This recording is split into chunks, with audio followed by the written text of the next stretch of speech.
Hello guys, and our Russian geography lessons continue. We will combine them with disaster economy lessons because that's exactly what we do with our inexpensive Ukrainian drones to the Russian oil refining industry, central for their already empty war budget.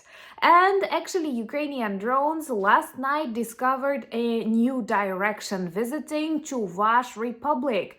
By the way, again, this territory has a great potential to become independent one day, but right now we targeted there an oil pumping station to paralyze the transportation of the Russian oil. It's not the first visit of Ukrainian drones to pipelines, oil pumping stations, which demonstrates that strategy includes not just oil refineries, but industry in general.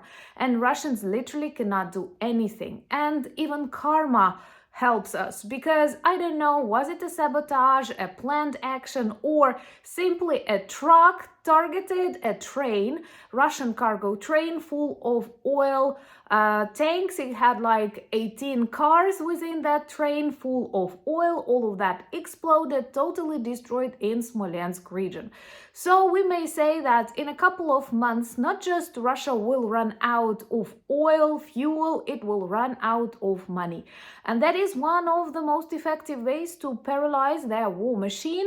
With more Russian provocations in different corners of the world, more and more people understand that this defeat of the Russian Federation is needed not just here in Ukraine, but also for the global peace and security, and yes, the restoration of the international law. My name is Anna, I'm from Ukraine, I'm in Ukraine, and you're traveling together with me. Actually, subscribe to demonstrate your solidarity and to witness the collapse of the Kremlin regime together. Trust me, it is coming, and that's one of the reasons why the White House is way more positive to Ukraine. So let's start with this visit of Ukrainian drones to Chuvash Republic. Chuvash Republic is one of those national republics inside the huge Russian Federation that can one day become independent. Right now, all of such territories, all of such peoples are used by the Kremlin to supply money to Moscow and St. Petersburg, that were, by the way, previously totally protected cities. No conscription from Moscow and St. Petersburg, no problems there. But after Ukrainian drone sanctions started developing, started evolving, we see that Moscow, St. Petersburg also know what is war. Once again, because millions of Russians like the idea of the special military operation, they cheered for that. It's not just Putin's war, and now they get it literally on the streets of their cities. Once again, they are lucky. We only target military facilities, drone building plants, I don't know, and oil refining industry, because that's exactly what brings some money to the already empty Russian budget. So the visit of Ukrainian drones to that Chuvash Republic resulted in the destruction of another pumping stations. Pumping stations are complex construction built from EU and American parts, because in Russia they do not produce competitive elements for such systems, and it is impossible to repair it, especially as sanctions continue. So this is indeed a very beautiful combination of your economic sanctions with the Ukrainian drone sanctions. And it's not the first pumping station we targeted this month. A series of visits resulted in the paralysis of a very big part of the Caspian oil pipeline, the one that Russia actively used for export, and together with the visit of drones to their oil transportation ports in Novorossiysk and Tuapse that I also spoke to you about recently. So I'm just reminding you about this totally different elements of the Russian oil refining industry to prove that this is a very creative, very logical strategy that combines the destruction of oil refineries, the destruction of pumping stations, pipelines, and oil transportation ports. Altogether paralyzes the industry in general, leads to serious problems in Gazprom, Lukoil, Tatneft, companies that were once symbols of this abnormal wealth of the Russian oligarchs. Subscribe to witness the collapse of the Kremlin regime, and please share these videos to spread the truth and protect people from the Russian disinformation that keeps describing the Russian Federation as a bear. But I'm sorry, we clearly witness they cannot protect strategic objects, they cannot protect their oil refineries, and they do not have information for their people, so they keep shutting down internet, they turn on censorship, they introduce new messaging systems that will be fully controlled by the Kremlin. Insane. And sometimes I have this feeling that even nature, even karma is working against Russia. And recently, like a day or two ago, there were reports about huge explosions on a cargo train that carried oil. They had like 18 cars, if that's the right word to speak about wagons, like full of oil. Like they were carrying that oil, and you can guess why. Right, because we destroy pipelines, we destroy oil refineries, and there are lots of regions that are desperate to get fuel, to get oil products, and trains are carrying them.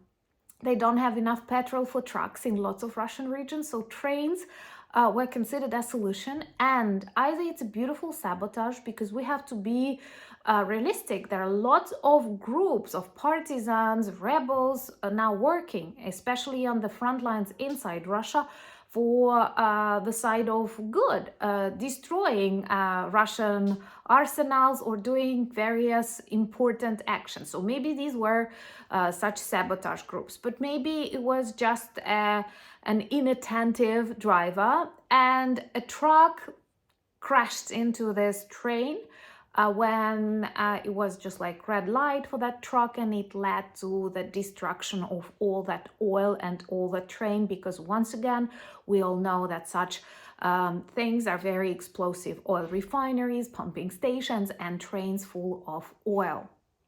So the strategy is to take out money from the bloody Russian budget that right now is a military budget. Even those Russians who supported war do not support the war economy. They actually started withdrawing their money from banks, because they realize when Putin will face this collapse of his economy, the collapse of his plan, he will definitely continue taking money out of the Russian pockets.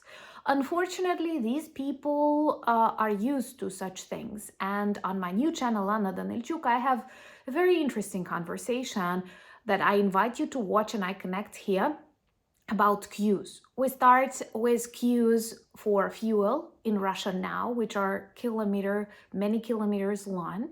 But I also share some early memories from my Soviet childhood and the queues that I stood in, and why it's actually a part of the Russian culture. Because if you had to experience something similar that Russians do now, your streets would be full of people protesting. Your newspapers would report about that. But in Russia, they simply think, oh, it's just like in my youth. It's not okay. And by the way, queues teach you something you should not know. It's just like another miserable experience. But do subscribe to that channel too and watch the video. Let me know what do you think in the comments on that channel. And I hope that these Ukrainian drones will continue evolving. And you all remember how at the beginning of this war, we only could attack locations close to the front lines, like 100, 200 kilometers, and this was a success. Right now, that Chuvashia Republic is more than 1,000 kilometers away from the Ukrainian border. And what is also interesting, we now have a huge series of drones that we describe as long-range drones. So from one point of view, we do need your support. We do need Tomahawks, HIMARS, and so on. But we also invest in the Ukrainian industry, and we are working on that. And I believe that more and more countries now understanding that Russia must be defeated, that Russia does not only interested in, Ukraine or Moldova, it can cause harm to countries far away from its borders, and that Ukraine did not give up, and that Ukraine actually became smarter and stronger during this war. I hope this also makes you feel a little bit better. Once again, that's the evolution that I observe, that's the change that I feel in the way we think about our own country, in the way we think about our army. And once again, reading about Russian drones or drones in disguise, or anyway inspired by Russian drones in different corners of the world, in Denmark, in Sweden, in Finland, in Germany. I want to tell you that here in Ukraine, we always say that we stand with you together, and that together we can defeat this evil way faster. And I know that you know that too, but please share these videos to spread the truth and to let others know that only united we can defeat this evil way faster. Way faster. And trust me, we smell the collapse of the Russian Federation. Even Donald Trump does. Follow me on X, Instagram, Blue Sky, Discord, Threads, all the links in the description of this video, same as the link to our merch shop, which majestically turns you into the ambassadors of Ukraine, and we need that a lot. Thank you for buying me coffees, becoming my patrons and sponsors of the city. Of the channel. And I wanted to finish this video saying that I'm actually in the bravest city in the world. Can you guess which one? Of course, it's in Ukraine. Thank you so much. Love you. Slava Ukraini.